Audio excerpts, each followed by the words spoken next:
Sobre as previsões do Boletim Focus divulgadas agora há pouco, a gente vai conversar com Alessandra Ribeiro, que é sócia e diretora de macroeconomia e análise setorial da Tendências Consultoria.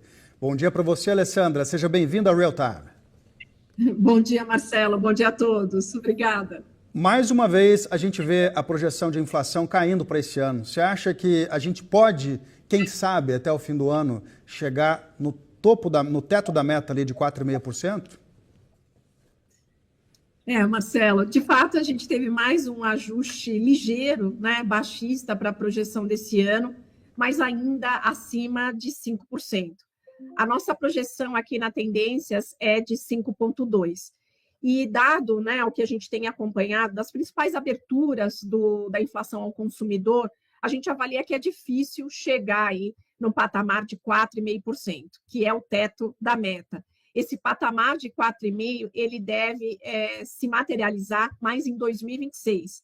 Esse ano, ainda bastante difícil, bem desafiador. O Banco Central vai ter que justificar aí, mais uma vez, né, dado, né, o período à frente que a gente tem no regime de inflação contínua, uma inflação acima do teto da meta. Alessandra, a gente viu também agora há pouco os números do IBCBR, que é a prévia do PIB do Banco Central do último mês, uma queda de 0,7%. O mercado esperava que viesse uma estabilidade aí, que ficasse no 0 a 0, e alta anual de 3,2%, que é um ritmo bastante bom ainda. Você acha que esses números devem influir de que maneira no comportamento do Copom nas próximas reuniões? Então, Marcelo, acho que os últimos números, de forma geral, da economia brasileira, né, olhando as pesquisas da indústria, do comércio, de serviços, e agora o IBCBR de maio, a gente observa que a atividade econômica realmente ela dá sinais de uma maior acomodação, né? O ritmo ainda é um ritmo bem gradual, de que a economia, né, assim, está desacelerando, como você bem falou, né, mais de 3% o crescimento do IBCBR em relação ao mesmo período do ano passado.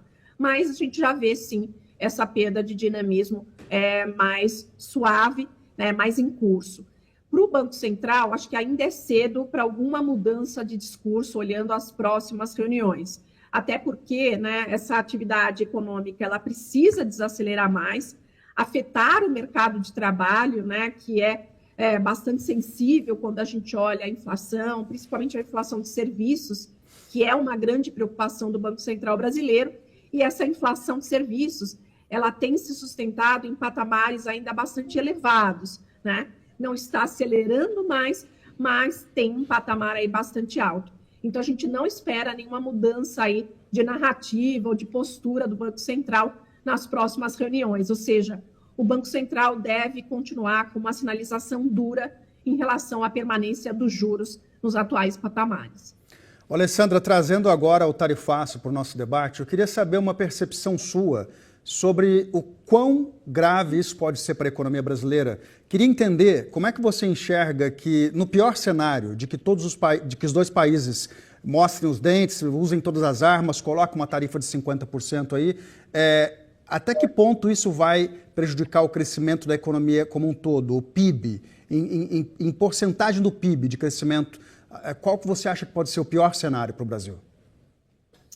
Então, Marcelo, o que a gente está entendendo é que o pior cenário para o Brasil pode ser o cenário de retaliação, né? Porque como a carta do governo americano deixou claro, né, se o governo brasileiro retaliar, eles vão colocar aquele mesmo percentual nas tarifas cobradas aí para os produtos brasileiros nos Estados Unidos. Então, se, por exemplo, o Brasil retalhar com 50%, a gente vai ter 100% de tarifas. E aí acaba o comércio, né? Justamente. Então, esse é o pior cenário, é a retaliação. Mas o que a gente entendeu agora, né, olhando as sinalizações no final de semana, é que o governo brasileiro ele está optando, sim, pelo caminho da diplomacia, pelo caminho da negociação, o que é positivo para o Brasil, esse caminho. Vamos ver o que né, o Brasil consegue dessa negociação, ainda que eu acho, né, e aqui na Tendência a gente tem refletido muito sobre isso, que o espaço para a negociação ele é limitado, porque as motivações não foram motivações econômicas, foram motivações políticas, né? E como a gente não vê uma mudança de postura, nem do Supremo brasileiro, nem do Brasil, né, em termos de posição no âmbito dos BRICS, a gente avalia que o espaço aí para negociação ele pode ser limitado, né? E aí a gente não ter uma redução muito substancial dessas tarifas. E aí, sendo esse cenário, obviamente a gente tem efeitos negativos para a economia brasileira, mas no todo, no agregado, não parecem efeitos muito significativos, né? Algo na casa de 0,3 ponto de porcentagem de retirada da taxa de crescimento, né? Então, porque hoje, quando a gente pega o peso das exportações brasileiras para os Estados Unidos no PIB, a gente está falando de um pouco menos de 2% do nosso PIB, né? Então, obviamente, tem efeito, mas ele parece um efeito limitado. O que a gente deve observar mais são efeitos setoriais mais importantes, porque a gente tem segmentos aqui, setores que são muito expostos, né, ao mercado americano, que é o caso do aço, que é o caso da parte de aviões, né, e peças, que é o caso de alguns produtos agropecuários, e aí o café, o suco de laranja. A gente também tem uma parte do segmento industrial que é relacionado à exportação de máquinas e equipamentos. Então, sim, do ponto de vista setorial, a gente, né, para esses setores, deve sentir um pouco mais, ainda que no agregado o efeito parece um pouco mais limitado. Queria entender se tem um outro risco no radar de vocês. O risco do Trump bater no peito e tomar como uma questão de honra salvar a pele do ex-presidente Bolsonaro e, de repente, aplicar sobre o Brasil sanções parecidas com as que ele aplicou, por exemplo, contra a Venezuela, impedindo outros países também de fazer negócios com o Brasil. Você acha que esse risco é um risco que o mercado brasileiro também está colocando aí no radar? Então, Marcelo, eu acho que ainda não. Esse risco não está assim, sendo precificado, né? Mas eu acho que ele tem que estar, sim, no radar.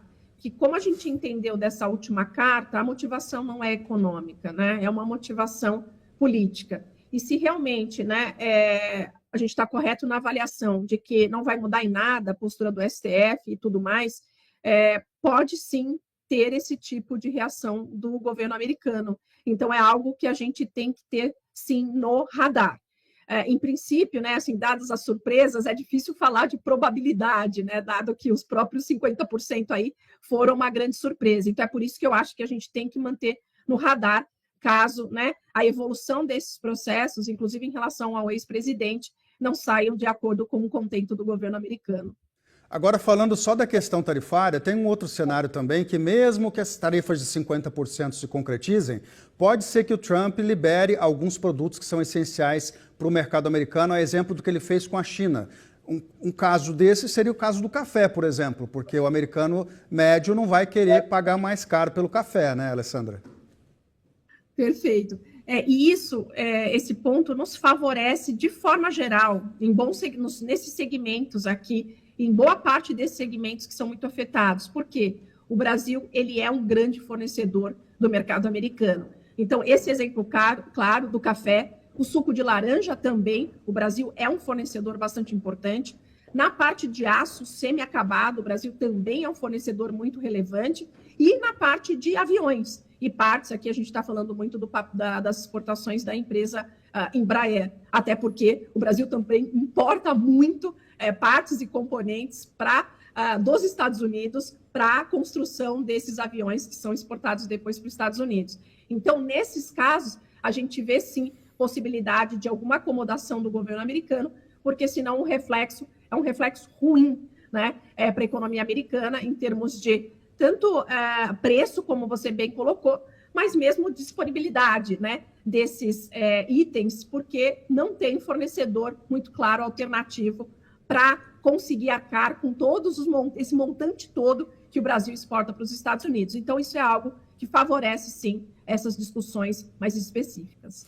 Alessandra Ribeiro, sócia e diretora de macroeconomia e análise setorial da Tendências Consultoria. Foi um prazer falar com você mais uma vez aqui no Real Time. Bom dia. Obrigada, o prazer foi todo meu. Bom dia a todos.